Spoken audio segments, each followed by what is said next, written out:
Hi everyone, welcome back. It's Moe, aka Swedish Whiskey Girl.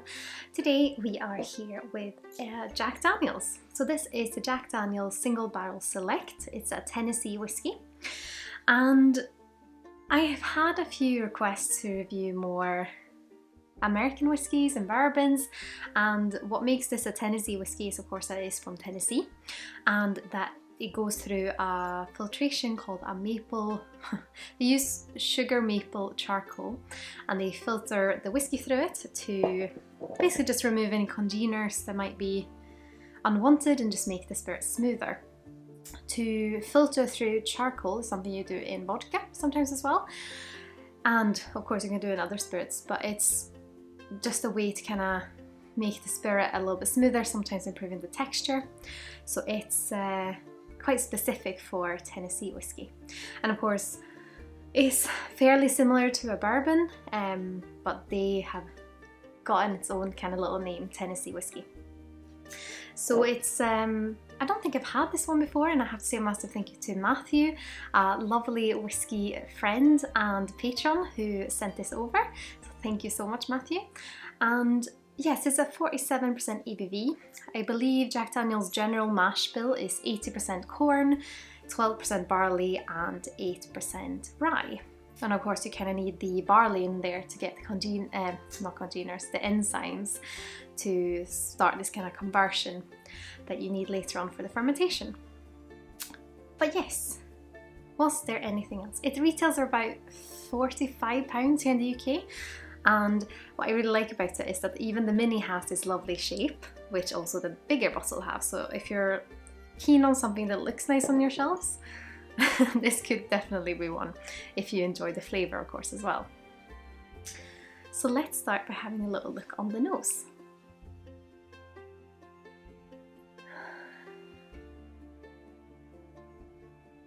It's quite sweet and fruity is the first thing I'm getting. I also had a look at these. So Jack Daniels have a few different ones. They have kind of their standard one, and then they have the Gentleman Jack, and then they have these single barrel selects, which are basically the distiller's chosen a few barrels and the whiskey comes from these single barrels when they're being bottled. So you can find a slight variation between different bottles instead of it being bottled in batches that are all blended together.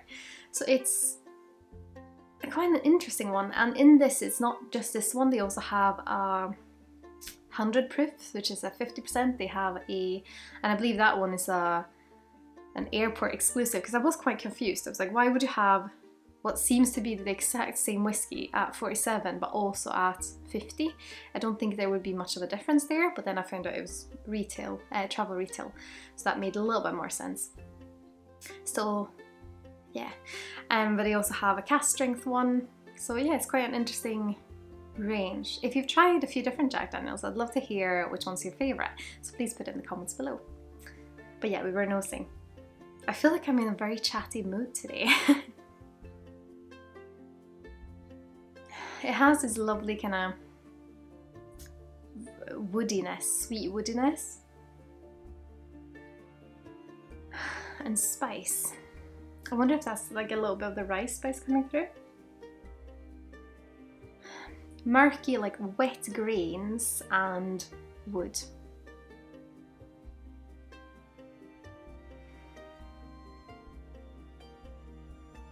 Maybe a little bit of coconut as well.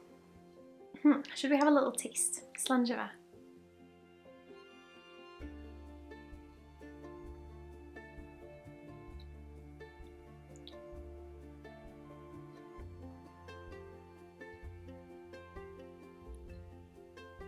It's quite, is it?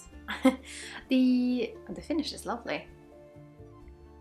First impression was that it's quite spicy, but it was also my first whiskey of the day. It just takes a bit getting used to perhaps. Not spicy, too spicy, just the first thing I got was kind of the spiciness. That was the sensation of it.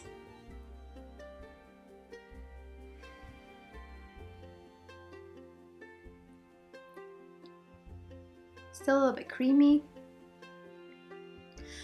I feel like it's a cinnamon spice. It still has a sweetness. What really stands out for me is the finish. The finish is very nice. It just rounds everything up. So on the first impression, you have a few things here and there, but on the finish, they can just come together and they are very silky. And when you just kind of do that thing when you close your mouth and you breathe out through the nose, you can just feel it in your system, and it's really nice, in my opinion. And it's definitely has the woodiness, and then the cinnamon spice, and then a sweetness.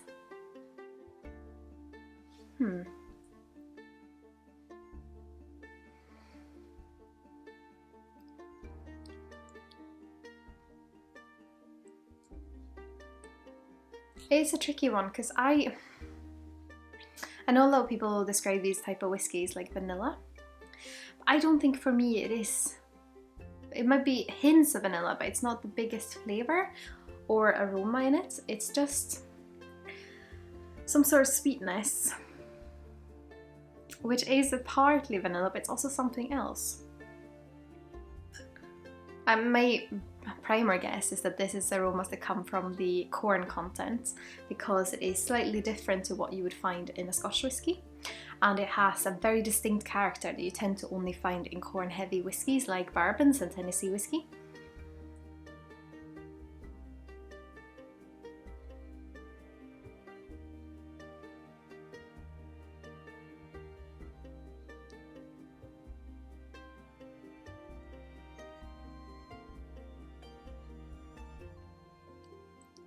It also has a bit of that note that I usually describe as petrol. It's a chemical note in the wood. This is what I find tricky about reviewing bourbons, because I have a better understanding of the wide variety of Scotch, and I know some people say that you can't get a lot of differences in flavour and aroma from some heavily regulated whiskies like bourbons. I would say this reminds me, if you gave this to me blind, I probably wouldn't be able to guess it's not a bourbon, because I don't recognise it that well, and I don't actually know how it compares to a bourbon directly. So I've been thinking about, if I'm doing more bourbon reviews and whiskies that are similar to this Jack Daniel's, if I should have it next to a bourbon that I like, for example the Woodford Reserve, and compare them straight away. And I'm also trying to get, maybe can reach out to some whiskey friends and see if someone can come on the channel and talk a bit more about bourbons. Because of course I'm able to identify the flavours and the aromas, but I feel like when I try it, I would like to learn more about it instead of just drinking it, seeing what I'm getting, and then moving on. Instead of having the capability to taste it and immediately think of, this might differ to the Woodford Reserve that I really like because of this, or it may differ to this one that I don't like because of this. But I feel like I'm not quite there yet. So if you're interested in seeing something like this, if you think it would be a good idea to compare it, what I really also want to do, if you guys want to see it, is a big bourbon comparison. Because even though the differences might be very minimal, or they might be bigger, who knows? I want to line up these, especially because Matthew was so kind enough to send over a few different samples, and then compare them, both the Tennessee whiskey and the bourbons, and just, yeah, see which one we like the best. I mean, to my knowledge, and I don't know if this is silly saying this, a Tennessee whiskey is basically a bourbon, but it has gone through the charcoal filtration, which makes it a Tennessee whiskey instead of a bourbon. Because bourbon can be made anywhere in the States, but it's, yeah.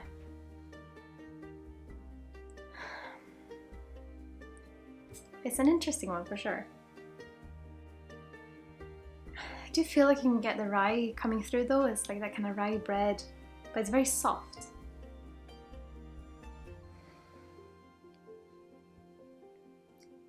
I must say I'm really enjoying it. It's slightly too spicy on the first taste, but then when the finish kicks in, I kind of enjoy that the spice is a little bit heavy on the first approach, because then when it evens out to that finish, I appreciate it even more.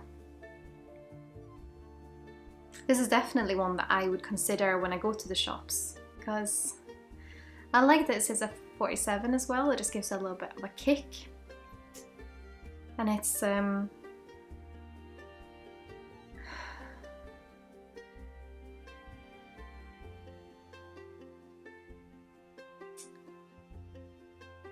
yeah, I wouldn't call it super smooth because of the spice. So I think someone who likes a little bit of a spicier kick in a whiskey might enjoy this one. I mean, a good sign is that I have very little left in it. But it's that wood character, that's the main thing, the corn character, and then you have the little spices. Now, I feel like now that I'm getting used to the pepperiness, I'm also getting more of a fruitiness, which I would say is a pineapple fruitiness, but with the wood. Pineapple fruity wood. I mean, I'd love to hear what you think of Jack Daniel's. I really enjoy trying these kind of whiskies that I'm not that familiar with, so any recommendations, please put them in the comments. I'm gonna say that again. Please put them in the comments below.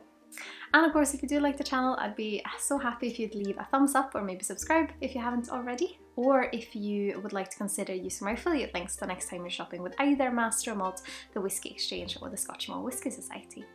All the information is of course in the description here below, as well as links to my other social channels if you're curious about those. And as always, a massive thank you to my wonderful supporters on Patreon, and of course especially Matthew for sending these over. I am so grateful to have you guys with me on my whiskey journey. But I hope you've all had an absolutely wonderful day. Sláinte Skål!